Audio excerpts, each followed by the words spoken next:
Yeah.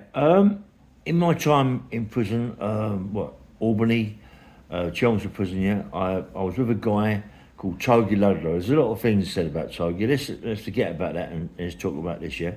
Um, Togi and Yamy. Yeah. Let's talk about these two. Right. Well, Togi, I've known from where I live. Um, he's a, but he was he can fight, but he can't fight a proper fight. Yeah, he's very very dangerous. I've seen Togi have some terrible fights and stab people up bad, stab them up really bad. I mean, he got cut Togi round with a Stanley knife, fighting a guy. Togi stood up to have a fight with this guy, but the guy done the exact same thing what Togi was going to do. Togi was going to cut him bad, yeah. But the guy brought a Stanley knife, and when I was having a fight, so Togi fell on the floor, he went behind him and cut him from his ear right the way around. It was massive. The cut was huge, yeah. And Togi went from that time, he went completely off his nut, yeah. He completely off his nut. He didn't trust nobody. He always carried something with him, and he'd use it, always use it. And another guy that was with him was Johnny Harding. Johnny Harding, same thing. Very, very dangerous people, mate.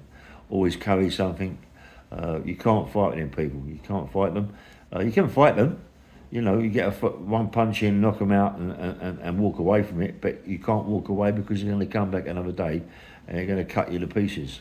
And they will cut you to pieces. You've got no chance. You've got no chance whatsoever. And me and Togi, we go back a long way. The Anchor, Harbour Lights, Nolder's, a pub in Bollovage Road. Bad pub. I mean, it was a pub that only us West Londoners could go to use it. People from out of our area, East Acton and all them sort of places, they didn't like to come down there. That pub, I say, is one of the most dangerous pubs in England. It was mad, mad. It was, you know, everyone in there you could come right and stuck with you, and they all stick together. The whole pub sticks together. And Togi used to come in that pub quite a bit with his little entourage of people. And yeah, mate, when he come in the pub, everybody knew that he'd come in to stab someone up or to cut someone up bad. You know, so everybody kept their eyes on him all the time. You never know which one was going to go, yeah? And then maybe see someone go in the toilet, and then you see Togi follow. And then Togi would come out, just go out the door, gone. And next thing you know, someone would come out holding their face or holding their tummy, where Togi's either stabbed them up or cut them up really bad. That was his game, you know. It was one of the things Togi did, you know. He was a bad man when it comes to that. And when I met him in Albany prison, you know, I've grown up with that kid, you know what I mean? Well, not say kid, he's older than me, but I've grown up with him. And, you know, he's always looked after me as such, yeah, because I was the fighter, always running, always training 24/7, yeah? And everybody respected me for the person that I was.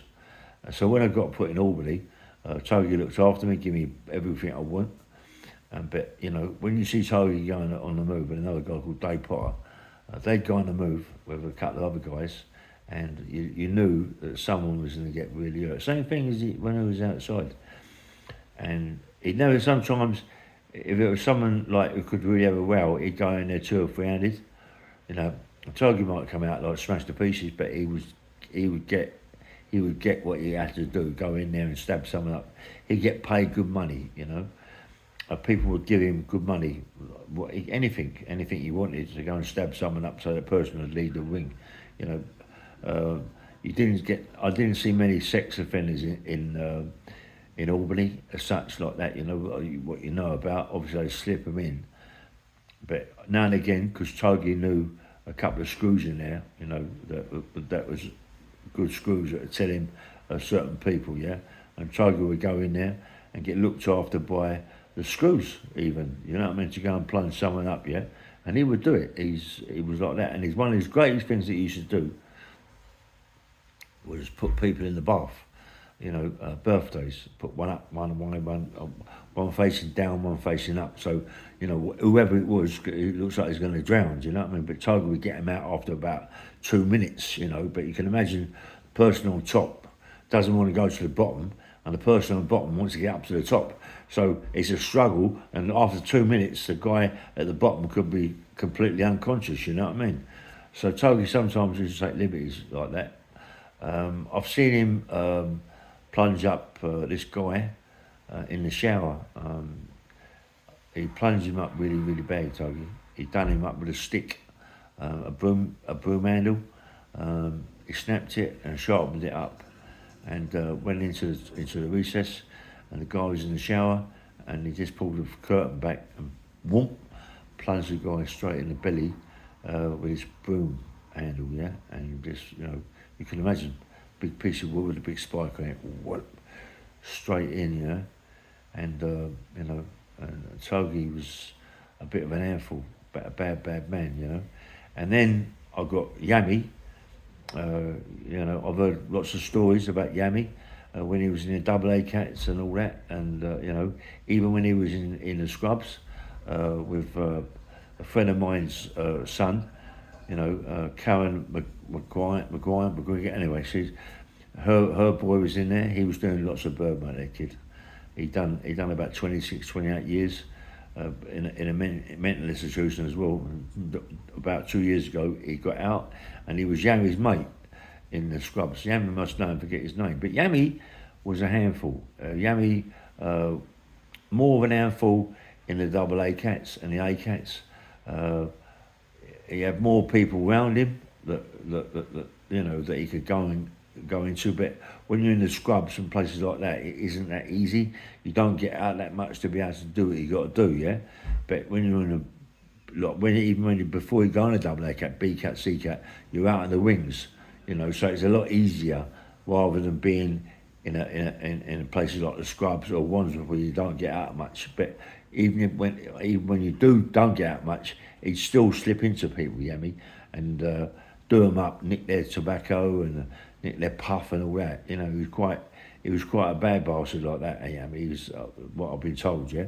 And double A cats, they used to use Yamy to go and see people and get things off these people.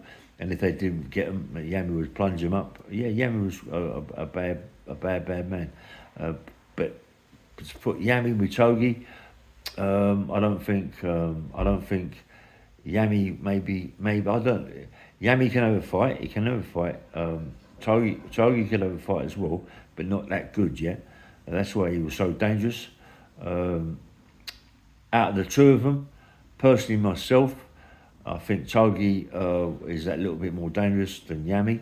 I mean, Yamy should know Togi Ludlow from West London.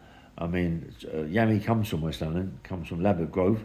Togi was over there a lot with Ernie Wise and Johnny Hanlon and all that little lot, and so he was over there all the time. Dave Potter, he was over there all the time in that little firm, and they was doing some bad things, yeah. But myself personally, I think Togi is a little bit more dangerous than Yamy.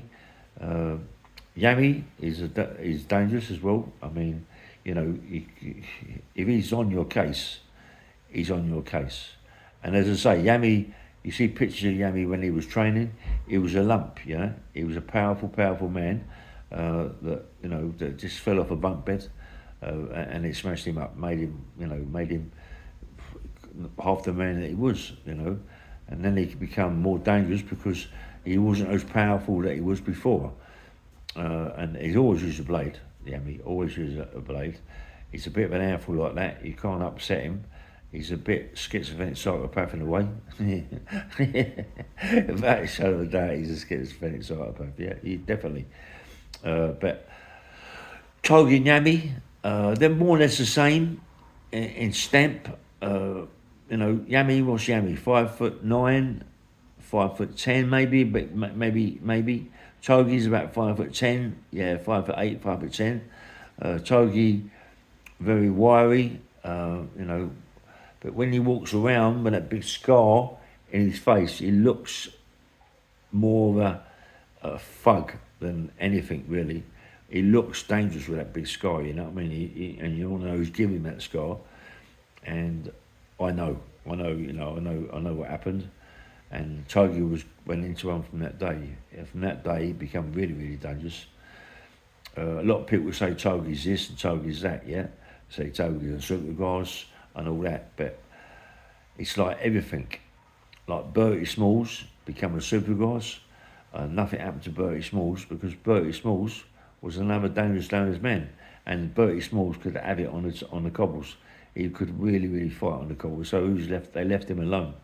They left him alone, yeah? Nothing ever happened to Bertie Smalls as far as I know, yeah? Togi. Togi don't live that. Everybody knows where Togi Ludlow lives, but no one's ever gone around there to do what they've got to do thinking he's a grass. Because why? Because he's very dangerous. Because if you don't do what you're supposed to do, he will come back and kill you. And that's the sort of person that he is. I believe Yamy is exactly the same as that.